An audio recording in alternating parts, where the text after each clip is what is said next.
এই দ্বীপটিতে 1890 খ্রিস্টাব্দের দিকে কিছু বাঙালি এবং রাখাইন সম্প্রদায়ের মানুষ বসতি স্থাপনের জন্য আসে। কালক্রমে এই দ্বীপে বাঙালি অধ্যুষিত এলাকায় পরিণত হয়। আগে থেকেই এই দ্বীপে কেয়া এবং ঝাউ গাছ ছিল। এরপর ধীরে ধীরে বাড়তে শুরু করে নারকেল গাছ।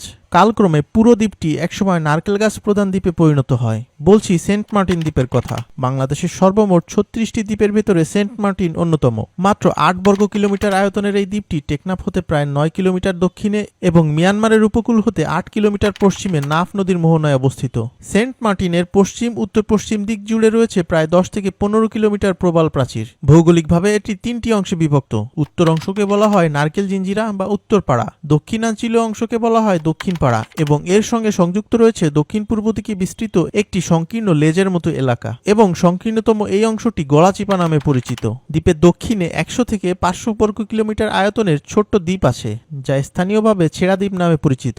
প্রায় 100 থেকে 125 বছর আগে এখানে লোক বসতি শুরু হয়। বর্তমানে এখানে 7,000-এরও বেশি লোক বাস করে। এই দ্বীপের সৌন্দর্যের বর্ণনা এই ভিডিওতে দেওয়া সম্ভব নয়। সুযোগ পেলে অবশ্যই এখান থেকে ঘুরে আসবেন।